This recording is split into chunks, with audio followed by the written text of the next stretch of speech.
हरे कृष्णा। धन्यवाद प्रभु। प्रार्थना में सब भाग लेंगे। गुरवे गौरचंद्राय राधिकाय तदालये कृष्णाय कृष्ण भक्ताय तद्भक्ताय नमो नमः। ओम नमो भगवते वासुदेवाय। ओम नमो भगवते वासुदेवाय। ओम नमो भगवते वासुदेवाय। ओम नमो भगवते वासुदेवाय। ओम नमो भगवते वासुदेवाय। ओम नमो भगवते वासुदेवाय। कृष्णाय वासुदेवाय। कृष्णाय वासुदेवाय। देवकी नंदनाय च। देवकी नंदनाय च। नंदगोपकुमाराय। नंदगोपकुमाराय। गोविंदाय नमो नमः। गोविंदाय नमो नमः। जय श्री कृष्ण चैतन्य। जय श्री कृष्ण चैतन्य।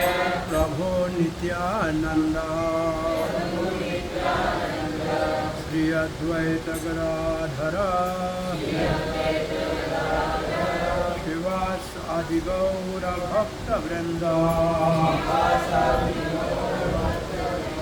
हरे कृष्णा कृष्णा कृष्णा कृष्णा हरे हरे। कृष्णा कृष्णा हरे हरे। हरे राम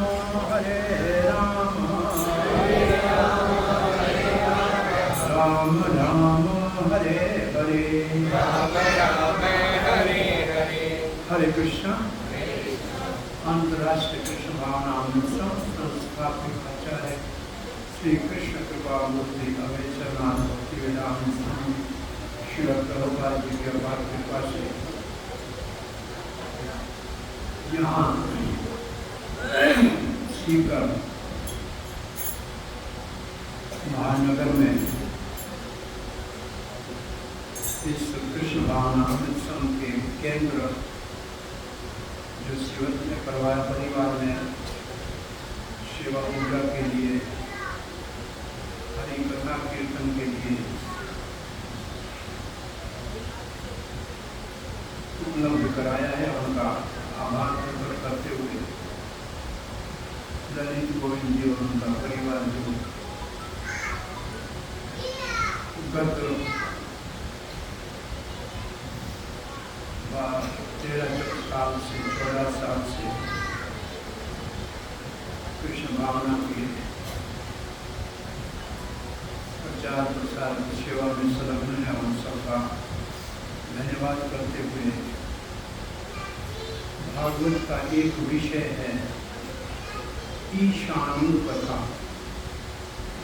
ईश का मतलब भगवान, अनु का मतलब उसके अनुगामी, मतलब भगवान के अर्थात भगवान के प्रिय भक्त।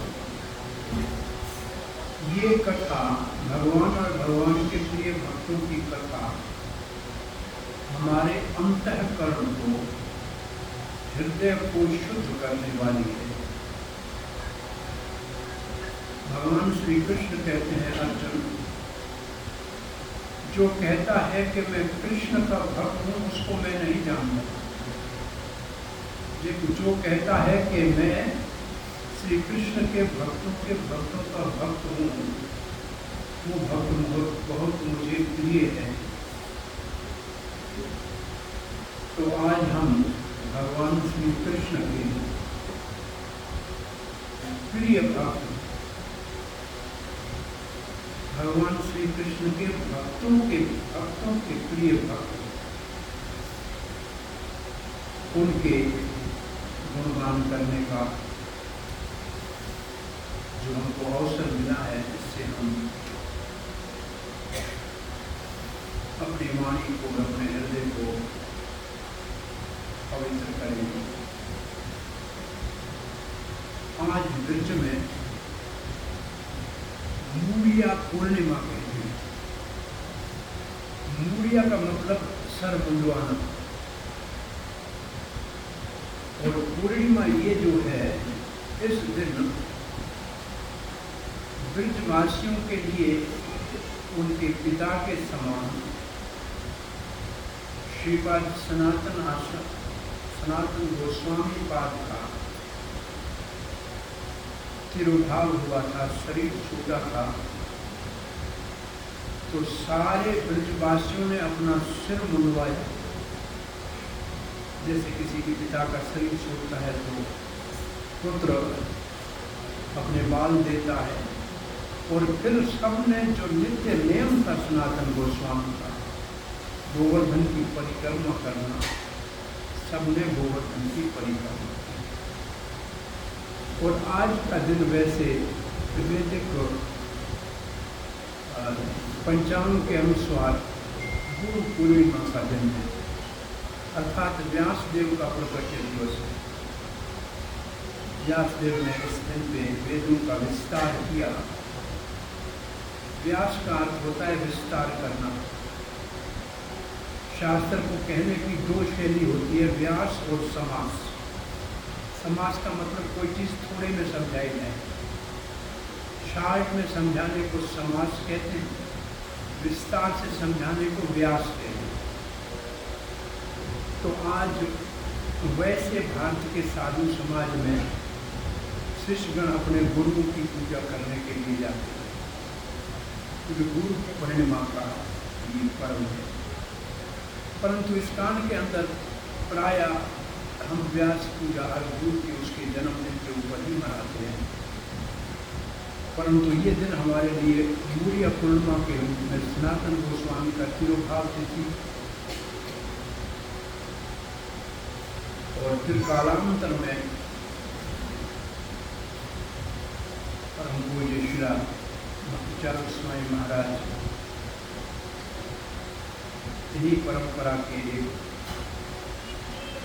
महावैष्णव के तिरुभाव की स्मृति भी आज हम यहाँ सीकर में इस रविवार के प्रोग्राम में कर रहे हैं। तो पहले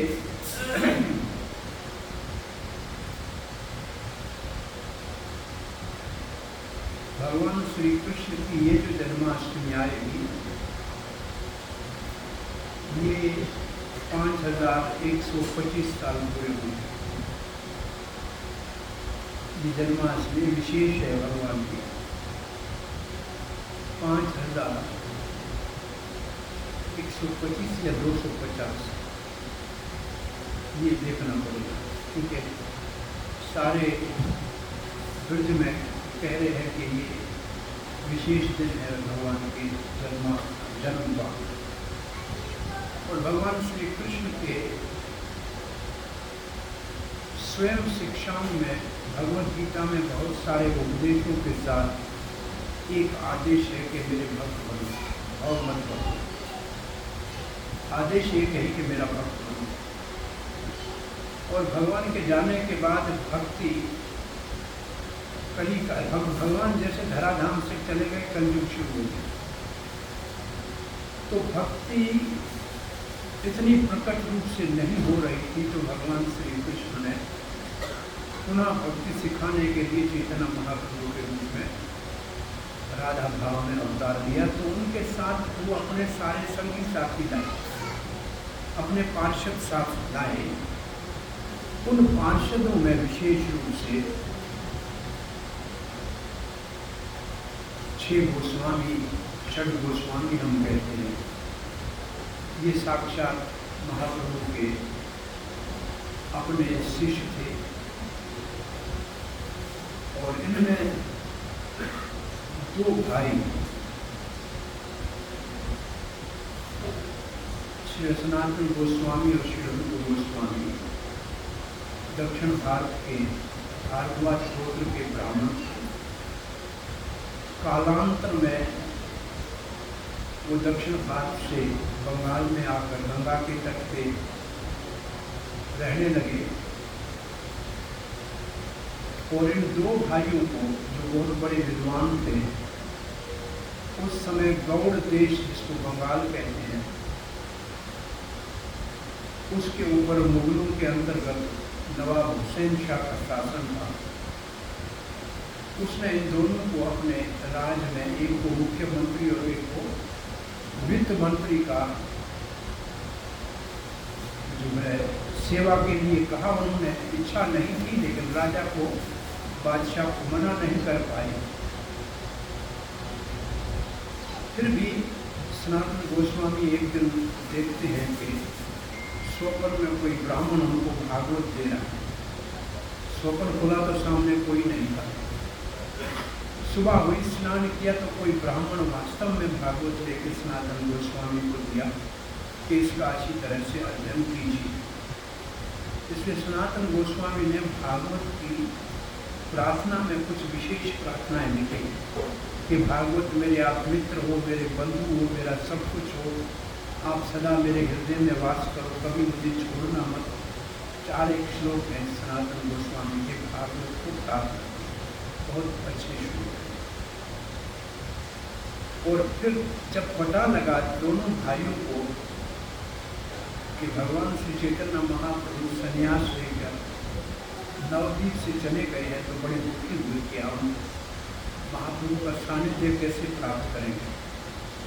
जहाँ वो रह रहे थे वहाँ उन्होंने वृंदावन का सारा वातावरण बना रखा था, राधा कुंड, श्याम कुंड, और ब्राह्मणों को, साधुओं को अपने पास बिठाते थे, सदा हरि कथा सुनते थे।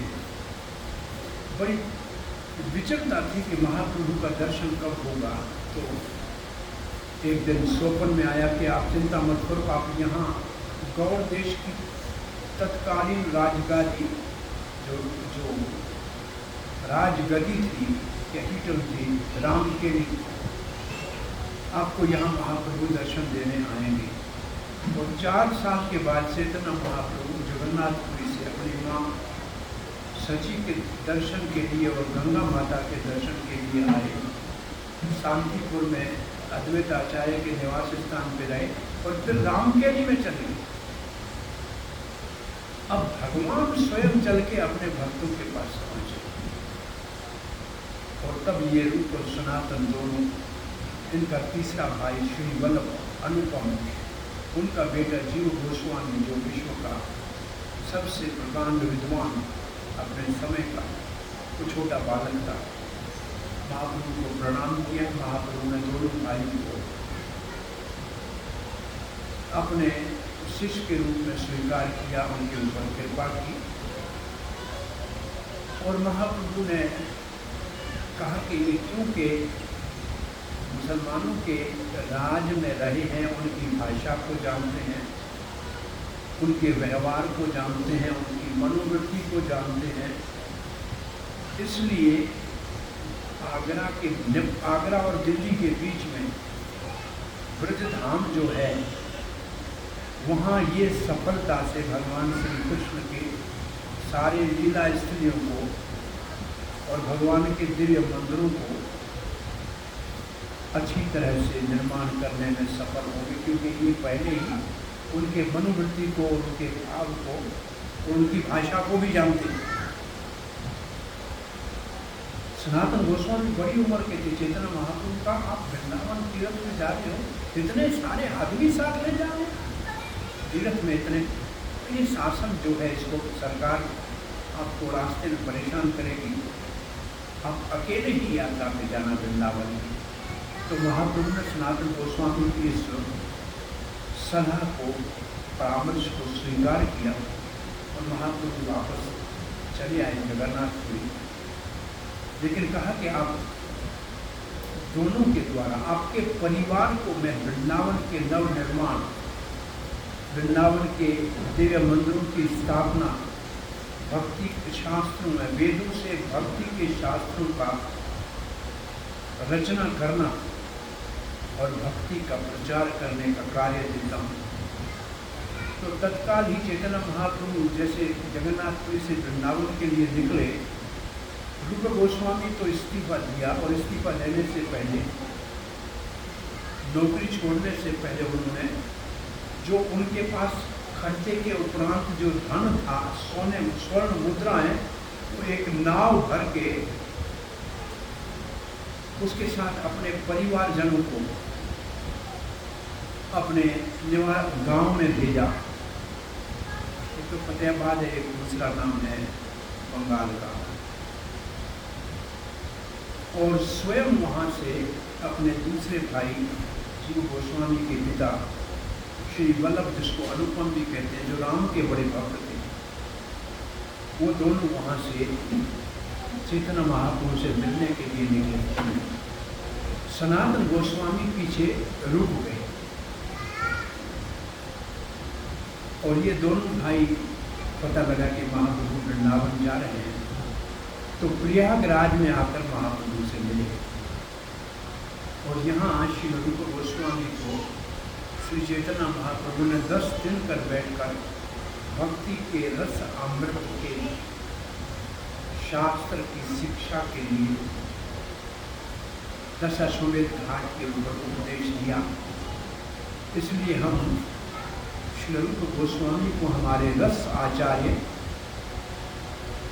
अभिधेय भक्ति देने के आचार्य, जिनके लिए भगवान वज्रनाभ के द्वारा स्थापित किए हुए गोविंद देव जी उनकी सेवा लेने के लिए प्रकट हुए। और उन्होंने उस समय चिट्ठी लिखी सनातन गोस्वामी को कि महाप्रभु वृंदावन जा रहे हैं, हम उनसे मिले हैं। हमने 800 स्वर्ण मुद्रा दुकानदार के पास रखी है, जिनका आप उपयोग कर आके महाप्रभु से मिल सकते हैं। ये चिट्ठी सनातन गोस्वामी को मिली। सनातन गोस्वामी ने ऑफिस में जाना, राजा की सेवा करना बंद कर दिया, कहा मेरा स्वास्थ्य ठीक नहीं है। राजा ने अपने वैद्य को भेजा और उस हकीम ने कहा इसका स्वास्थ्य बिल्कुल ठीक है, ये तो ब्राह्मणों से भागवत सुन रहा है। तो राजा स्वयं आए मिलने के लिए हुसैन शाह। तो सनातन गोस्वामी ने उठकर उसका आदर किया। राजा ने कहा आप क्यों काम पे नहीं आ रहे हैं, आपका भाई भी चला गया, मेरा राज चौपट हो रहा है। सनातन गोस्वामी ने कहा आप दूसरे आदमी की व्यवस्था कर लो, हमसे ये कार्य नहीं हो पाएगा। बोला मैं उड़ीसा जा रहा हूँ, वहाँ आक्रमण करने जा रहा हूँ, आप हमारे साथ चलिए। सनातन गोस्वामी ने कहा आप साधुओं की हत्या करेंगे, मंदिरों की मूर्तियों को ध्वंस करेंगे, हम आपके साथ नहीं जा सकते। तो उनको जेल में बंदी बना दिए। सनातन गोस्वामी जेल में थे। उनको गोस्वामी की चिट्ठी में 800 स्वर्ण मुद्रा की जब बात हुई तो उन्होंने जेल के सुप्रीडेंट को कहा कि आप तो बड़े अपने मजहब के बहुत बड़े फकीर हो, बहुत बड़े पीर हो, आप जानते हैं कि हमें तो कुछ चाहिए नहीं, हमें तो भगवान की सेवा में जाना है, आप हमें यहाँ से मुक्त कर दीजिए। नहीं, राजा मुझे दंड देगा आपको मुक्त करने के ऊपर। तो कहा कुछ हमारे पास स्वर्ण मुद्रा पड़ी है 500 आप ले लीजिए, आपका घर परिवार चलेगा। और आपको राजा इसलिए नहीं पकड़ेगा, आप कहना यहाँ से उन्होंने कहा कि मैं लघु शंका करने जा रहा हूँ बाप, और हथकड़ी लगी हुई थी, वो गंगा में कूद गए, हमने बहुत ढूंढा, हमको मिले नहीं, और उन्होंने छोड़ दिया। और सनातन गोस्वामी वहाँ से जनरल देश बदल कर निकले। उनका बहनोई रास्ते में राजा के घोड़े लेने गया था, रास्ते में मिला, देखा, उनको पहचान किया कि वो मुसलमान दरवेश के वेश में दाढ़ी बड़ी हुई जा रहे थे। सर्दी की मौसम थी, उनको एक नया कंबल दे दिया। और सनातन गोस्वामी पैदल चलते चलते चलते उनके साथ उनका सेवाधारी इंसान था, उनके पास 8 स्वर्ण मुद्रा थी। रास्ते में पहाड़ को पार करना था तो वहाँ का राजा, जो छोटा अपना रजवाड़ा था, उसने अपने पंडित से पूछा, तो उन्होंने कहा ये जो 2 मेहमान आ रहे हैं इनके पास स्वर्ण मुद्रा है। वो रुके वहाँ, उनको बड़ा अच्छी तरह से खिलाया प्याला, सेवा किया कि हम आपको पार कर देंगे। तो सनातन गोस्वामी तो राजनीतिक थे, उन्होंने कहा ये जो इतनी सेवा हमारी कर रही है, कोई तो कोई इसके खोट है, और खोट क्या है, ये तो धन के द्वारा लाभी है। पूछा, अरे ईशान तेरे पास कुछ पैसा है क्या? महाराज 7 मुद्रा है। बोलो निकालो, ये हमारे को मरवा देगा। उसने कहा, जो राजा था कि ये देखो हमारे पास 7 मुद्रा है, हमारे किसी काम की नहीं है, आप इसको ले लीजिए, हमारे को पार दो। उसने बोला, हाँ महात्मा बच्चे हो, आज रात को हम आपको मार के, हमको मालूम है आपके पास 8 मुद्रा है, आपने 7 दिए। सनातन गोस्वामी ने अपने सेवक से पूछा, तुम्हारे पास 1 मुद्रा और है क्या? तुम मेरे साथ जाने के लायक नहीं हो, जाओ वापस यहाँ से। उस अपने सेवक को वहाँ से वापस भेज दिया सनातन गोस्वामी। फिर अकेले वहाँ से चले। नया ब्लॉकेट कंधे के ऊपर था। चैतन्य महाप्रभु से बनारस में आकर मिले। वहाँ आज भी वो स्थान है, चंद्रशेखर और काशी राज का घर बहुत गली में है, जहाँ चैतन्य महाप्रभु से सनातन गोस्वामी मिले। तो कहा कि जाओ, एक महात्मा बाहर आ रहा है, उसको बुला के। बोला कोई महात्मा नहीं है, एक मुसलमान दरवेश बेटा, बोला उसी को लेकर आओ। उसी को जब लाए तो महाप्रभु को देख के दंडवत प्रणाम करके गिर पाए। महाप्रभु ने पहचान लिया, एक नजर उसकी ओर देखा, कहा जाओ गंगा स्नान करके आओ। सनातन गोस्वामी गंगा स्नान करके आए तो सनातन गोस्वामी महाप्रभु की दृष्टि में देख गए कि वो कंबल देख रहे थे। ये अच्छा कंबल साधु के लिए अच्छा नहीं है। वहाँ एक बंगाली स्नान कर रहा था, उसको कहा, तुम्हारा ये फटा हुआ जो कंबल है ये मेरे को दे दो, तेरे को नया कंबल देता हूँ। उसने बोला मजाक मत करो। बोल नहीं, सच ले लो। और जब वो पुराना कंबल बना के लाया तो महाप्रभु ने कहा, अच्छा किया। अगर नया कंबल लेके हम भिक्षा मांगने जाएंगे तो हंसी होगी और साधु के लिए उचित नहीं है। अभी के हमारे वृंदावन में थोड़ी जो भक्ति जो हो जाती है ना, तो उनको मालूम है ब्रजवासी राधे राधे कहने पे रोटी देते हैं, साधुओं को देते हैं। वो जाते हैं तो उनका मोबाइल भी हाथ में होता है, आईफोन, और घड़ी भी बड़ी बड़ी हाथ में होती है। वो कहते राधे राधे, तो माता जी ऐसे घूंघट से हंसती है कि ये बाबा कहाँ से आया, तो 5 स्टार बाबा। वो तो साधु को तो साधु होना चाहिए। लोग साधु से साधु भाव की ही जो है आशा रखते हैं कि इसका आहार व्यवहार चरित्र साधु जैसा होना चाहिए। और तब सनातन गोस्वामी के लिए कहा चंद्रशेखर आदि को कि अब इसको वैष्णव वेश दो। तो नई धोती लाए। बोला नहीं धोती नहीं, तुम्हारी पुरानी धोती दे दो। उसके 2 टुकड़े किए, एक नीचे पहना, एक ऊपर ओढ़ लिया। और तब चेतना महाप्रभु को बड़ी प्रसन्नता हुई। 2 महीने चेतना महाप्रभु ने बनारस में सनातन गोस्वामी को शिक्षा दी। 2 महीने। भगवद गीता 45 मिनट भगवान ने बोली है। इतना बड़ा प्रसिद्ध शास्त्र पूरे विश्व में है कृष्ण भगवद गीता, भगवान की वाणी। उसी भगवान श्री कृष्ण ने 2 महीने तक चेतना महाप्रभु को सिद्धांत सिखाया। ये हमारे सिद्धांत के आचार्य हैं। उन्होंने हरि भक्ति विलास नाम का एक बड़ा महान ग्रंथ लिखा है, जिसमें कैसे भक्ति करना चाहिए, दीक्षा से लेकर भक्ति की सारी विधि विधान लिखे हुए हैं। ये हमारे संबंध के आचार्य हैं। सनातन गोस्वामी हमारे संबंध के आचार्य हैं। भगवान से हमारा संबंध के लिए जो ज्ञान है, और इनके आराध्य देव है मदन मोहन। यहाँ से जब ये वृंदावन में आए तो पहले ये भगवान के जन्म स्थान महावन गोकुल में रहे कुछ समय। तो जमुना के किनारे इनको मदन गोपाल घूमते हुए दिखाई दिया बच्चे के रूप में। और यहाँ से भिक्षा लेने जाते थे तो दामोदर देव चोबा कहते हैं, कुछ पुरुषोत्तम चोबा कहते हैं, उसके घर में मदन मोहन की पूजा होती थी। जो मदन मोहन मदन गोपाल के नाम से भगवान श्री कृष्ण के परपौत्र वज्रनाभ ने वृंदावन में स्थापित किया था। कालांतर में वो अद्वैत आचार्य के पास प्रकट हुए थे, अद्वैत वट के नीचे, जो वृंदावन में आज भी है। फिर अद्वैत आचार्य ने वापस जाते समय, जब वो वापस जा रहे थे नवद्वीप को, तो उन्होंने चोबे को सेवा के लिए या उनके घर में, और उनका पूजा का भाव वात्सल्य था कि हमारा बेटा है, और उनके बेटे के साथ मदन मोहन खेलते थे और दोनों बैठ के साथ खाते थे।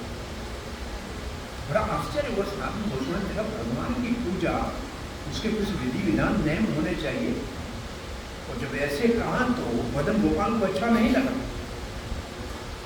कहा रात को सोपन में सनातन गोस्वामी, मैं इनके प्रेम से बहुत प्रसन्न हूँ, आप इनको नेम में मत मांगो, हमको तो यहाँ ऐसे रहेंगे, और हमको बाबा आपकी सेवा लेनी, हम आपके पास आएगा। अरे मेरे पास क्या खाओगे, मैं तो पेड़ के नीचे रहता हूँ, मेरे पास खाने के लिए कुछ नहीं है, आटा है, उसको मैं जमुना में घोल लेता हूँ, फिर आग में डाल देता हूँ, पक जाता है, खा लेता हूँ, या चने चबा लेता हूँ, बस जो खाओगे आप मैं खा लूँगा। और रात को चोबे को भी कहा कि मुझे अब आप बाबा जी की सेवा में जाना है, आप न्यूज़ को दे दीजिए। ऐसे मदन मोहन भगवान सनातन गोस्वामी के पास आए, पेड़ के नीचे रखते थे, पूजा में वही आटा का बाटी बनाकर गोबर में सेक कर दे देते थे। तो एक मदन गोपाल जी कहने लगे, बाबा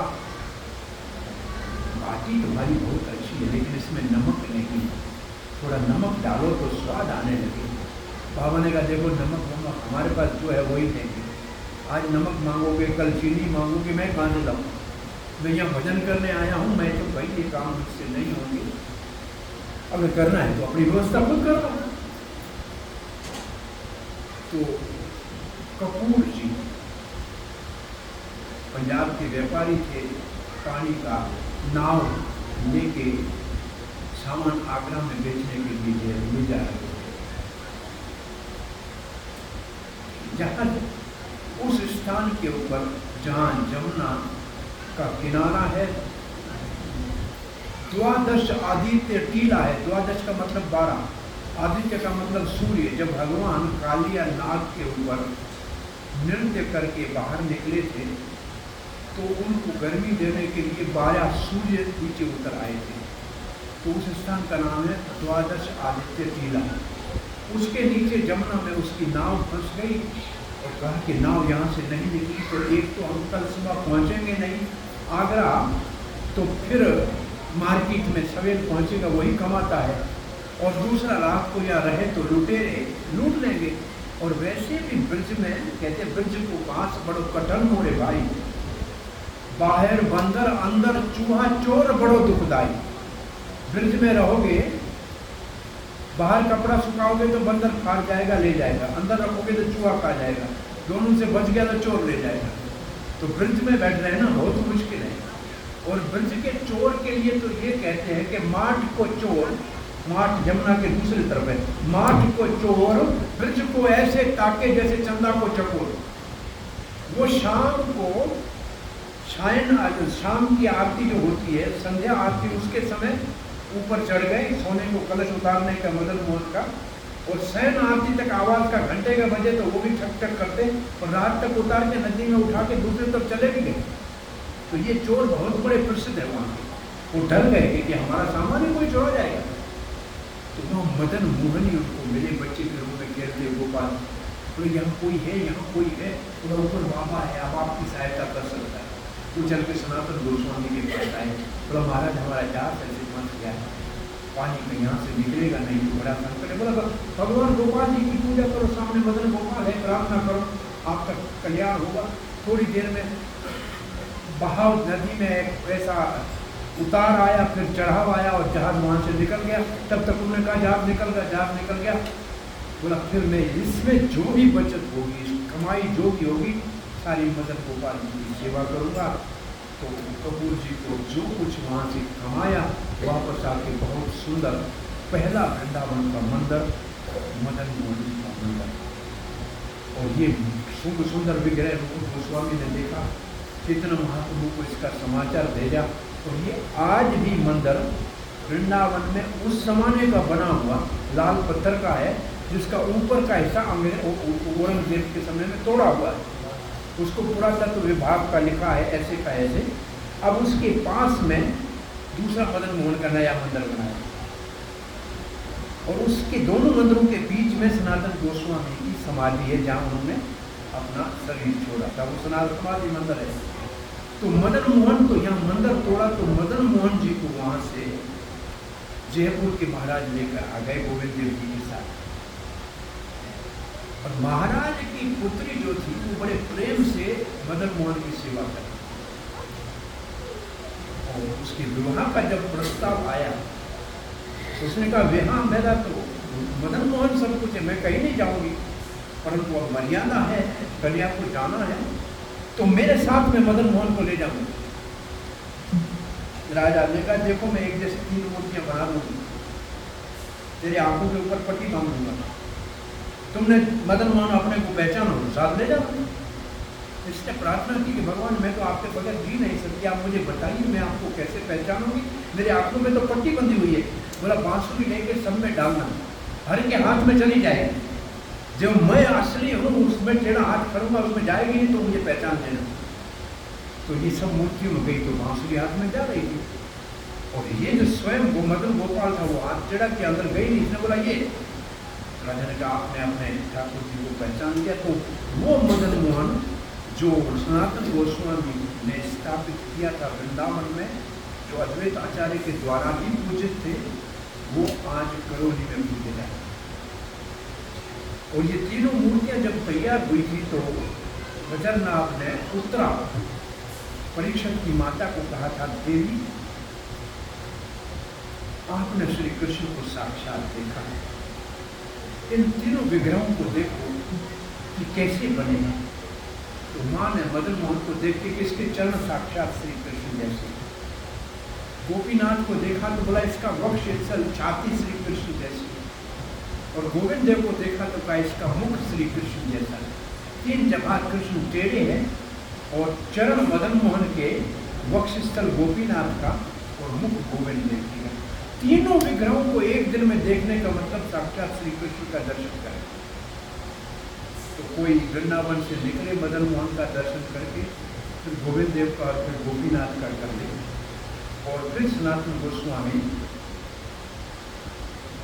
ब्रज में मानसी गंगा जहाँ है गोवर्धन में, जहाँ से परिक्रमा शुरू होती है, वहाँ बैठे थे, जप कर रहे थे, मच्छर बोलते तो उठ के झोला उठा के सुबह जाने लगे। तो शंकर जी वहाँ चकलेश्वर महादेव के रूप में रहते हैं।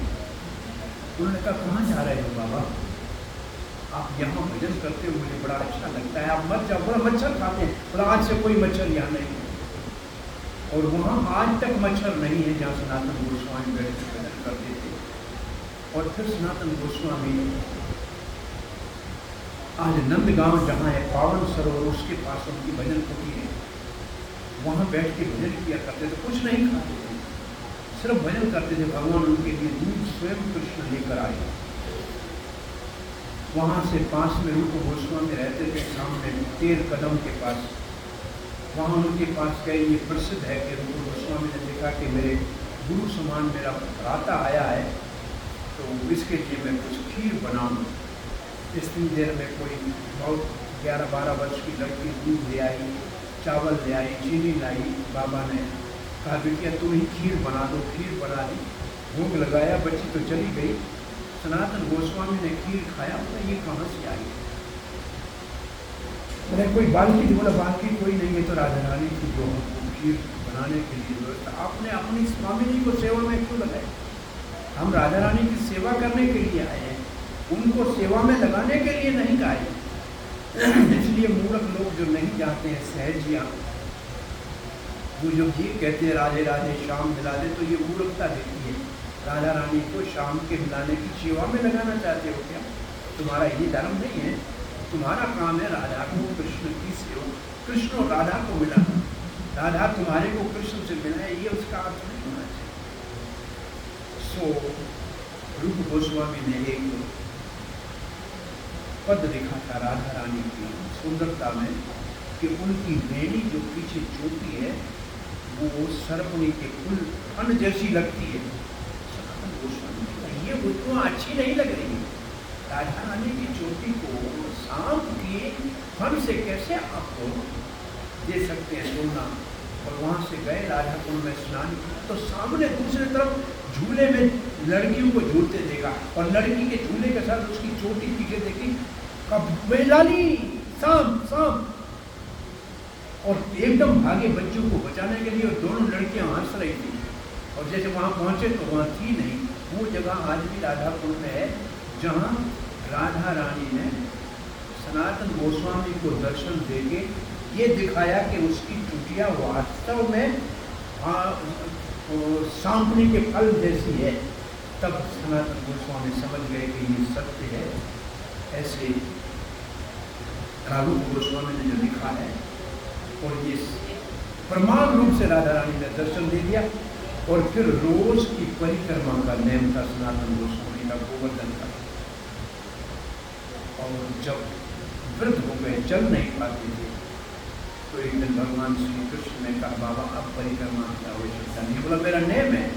बोला ये देखो, मैं आपको एक गोवर्धन शिला देता हूँ जिसमें मेरे चरण का निशान है, चिन्ह है मेरे चरण का, बांसुरी का चिन्ह है, इसके ऊपर गऊ के फूल का चिन्ह है, बस इसकी परिक्रमा कर लिया करो, आपकी गोवर्धन परिक्रमा हो जाएगी।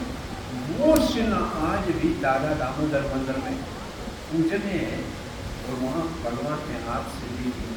फिर सनातन गोस्वामी दोबारा मिलने के लिए चैतन्य महाप्रभु से यात्रा चल के माया जगन्नाथपुरी चले गए। रास्ते में कहीं स्नान किया था, कोई शरीर में घाव हो गए, चमड़ी का रोग हो गया, उससे पीप निकलती थी, खून निकल जाता। वहाँ पहुँचे, चैतन्य महाप्रभु रोज उनको आलिंगन करने आते थे, और वो हरिदास ठाकुर के साथ सिद्ध बाकुट पे रहते थे। तो सनातन गोस्वामी कहते थे, महाराज आप मुझे महाप्रभु नहीं छुए, मैं गंध है। अरे तुम्हारा स्पर्श करने से मैं पवित्र होता हूँ, महाप्रभु कहते। तो जगदानंद जो सत्य भामा का अवतार थे, महाप्रभु से प्रेम भी करते थे और उनसे के ऊपर कभी कभी गुस्सा भी करते थे। उन्होंने सनातन गोस्वामी को कहा कि तुम वापस चले जाओ, यहाँ काहे के लिए बैठे हो? महाप्रभु रोज उनका सोने जैसा सुंदर शरीर, तुम्हारे इस रोगी शरीर को आलिंगन करते हैं, मुझे अच्छा नहीं लगता है। तो महाप्रभु ने कहा कि इससे अच्छा है कि शरीर को ही समाप्त कर देना चाहिए, ये रथ यात्रा होने वाली है, मैं रथ के आगे अपने आप को डाल दूंगा। महाप्रभु ने कहा, सनातन तुम्हारे शरीर से मुझे बहुत सेवा लेनी है, तुमने शरीर मुझे समर्पण कर दिया है, शिक्षा दीक्षा ली है, तो अब तुम्हें शरीर को छोड़ने की आवश्यकता नहीं है। और ये जगदानंद ये कौन है? तुम तो उसके गुरु के समान हो, तुम्हें क्यों आदेश दिया? और फिर महाप्रभु ने आलिंगन किया, सनातन गोस्वामी के शरीर का सब रोग समाप्त हो गया। और सनातन गोस्वामी ने वहाँ से फिर महाप्रभु ने बड़े प्रसन्नता से वृंदावन के लिए भेजी। और भी अद्भुत लीलाएं सनातन गोस्वामी की हैं। और आज जो उनकी तिरुभाव तिथि उन्होंने वृंदावन में आज के दिन शरीर छोड़ा था, और उनकी स्मृति में आज नहीं तो भी लाखों की संख्या में लोग गोवर्धन परिक्रमा करते हैं। और सनातन गोस्वामी की समाधि के ऊपर हमारे भक्तगण जाके आज प्रणाम करके उनसे कृपा प्राप्त करने के लिए प्रार्थना करते हैं। और ऐसे महान आचार्य के तिरुभाव तिथि के स्मृति के समय श्री प्रभुपाद जी के संपर्क में आए अंतिम समय 77 में 1945 में जिनका जन्म एक बहुत बड़े संपन्न परिवार में, एरिस्टोक्रेटिक फैमिली में हुआ। बचपन जिनका कलकत्ते के महानगर में गुजरा, और उच्च विद्या के लिए जर्मनी तक गए, और वहाँ भक्ति रसामृत सिंधु नाम के प्रभुपाद जी के ग्रंथ को पढ़ने से प्रभावित हुए। और पहली बार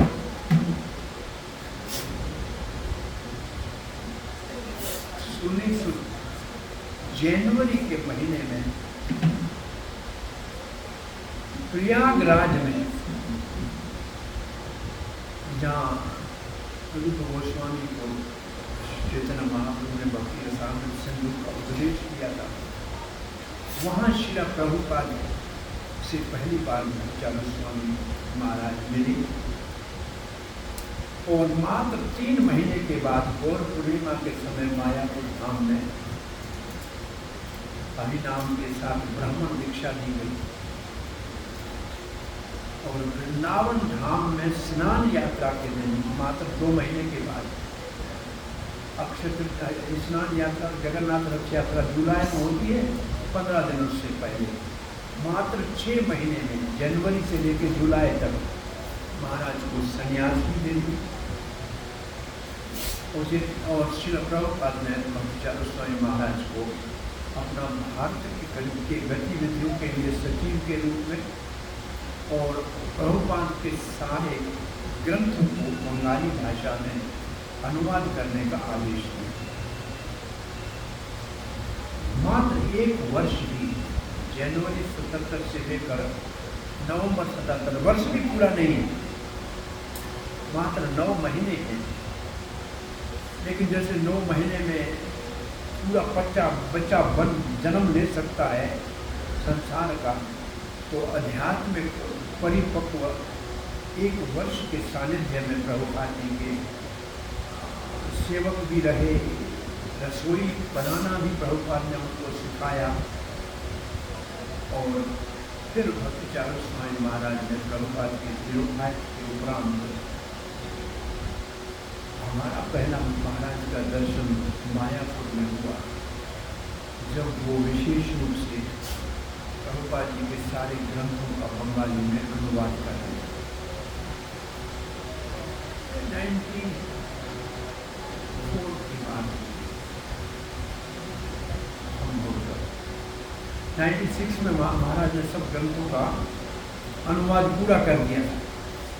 तो जब हम पहली बार मिले राधानाथ स्वामी के साथ, हम यात्रा में गए थे, बड़ी यात्रा थी, तो जहाँ बीबीटी बिल्डिंग है, यही महाराज ऊपर से उतर के आके मिले और हम कीर्तन कर रहे थे। पहली बार मुझे कहा कि आप कीर्तन करो, मुझे कीर्तन करना नहीं आता।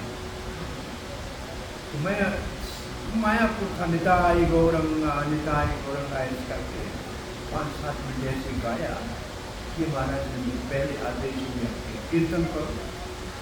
और फिर महाराज श्री 86 में जब इस्कान में 85 की पार्टी के करीब इस्कान के अंदर परिवर्तन हो रहा था बहुत बड़ा, जो पहले 11 गुरु थे जिनमें पूरे विश्व को भागों में बांट दिया था, उसके आचार्य हुआ करते थे।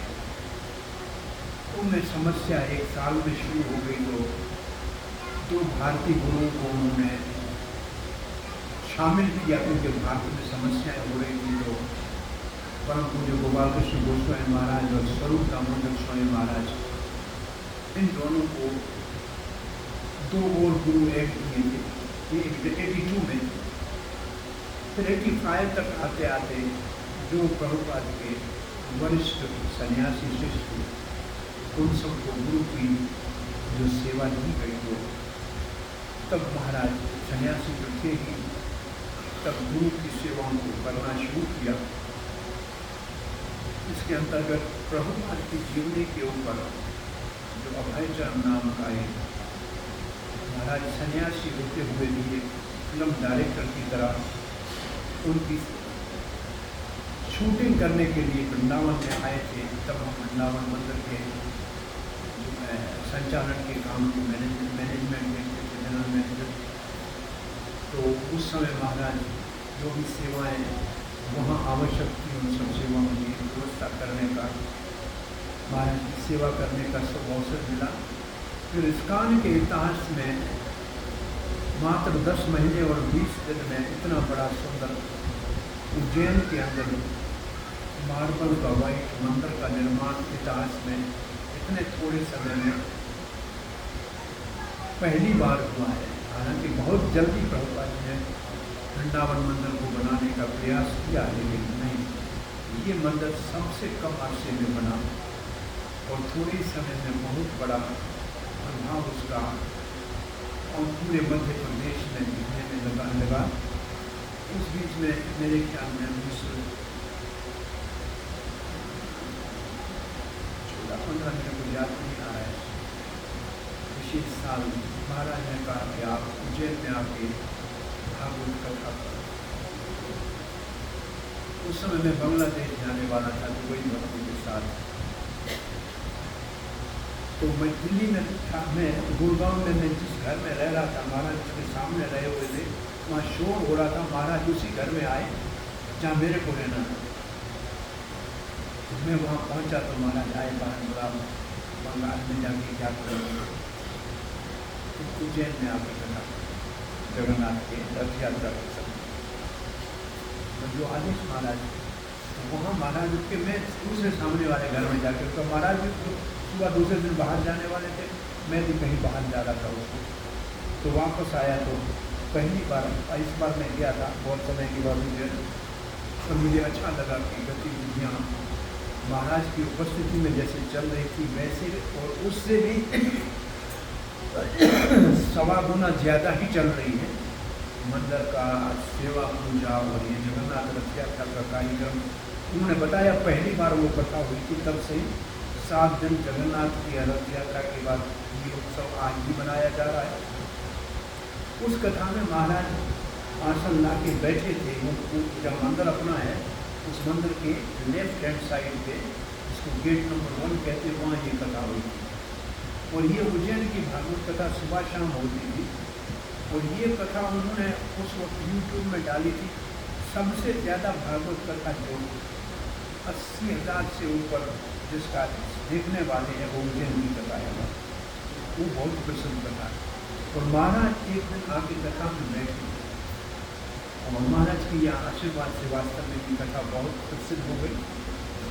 और फिर कुंभ मेले में महाराज के साथ लास्ट कुंभ मेला गया। 11 बजे क्लास वाले बुला रहे हैं, 5-10 मिनट के बाद हरे कृष्ण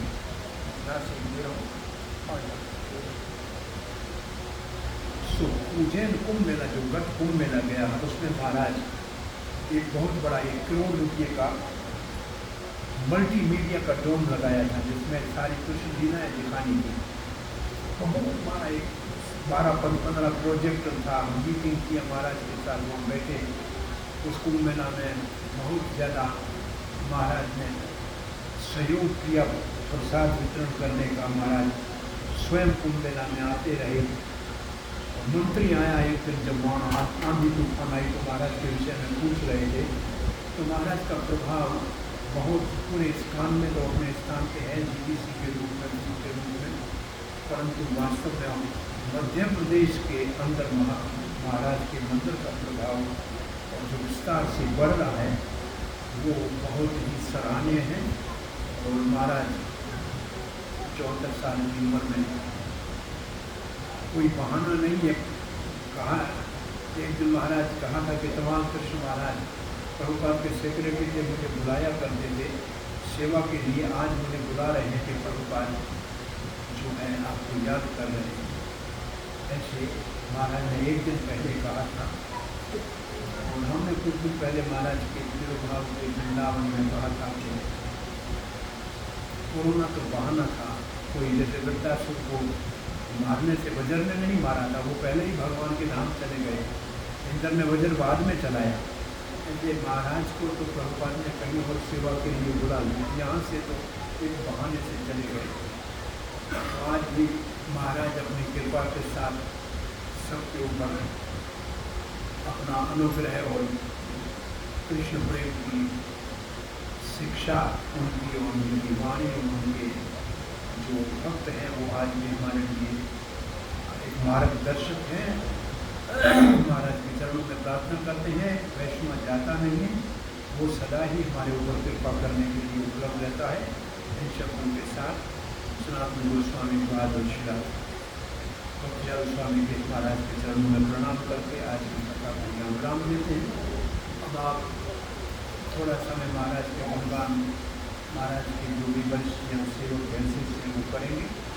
और धन्यवाद। हरे कृष्ण।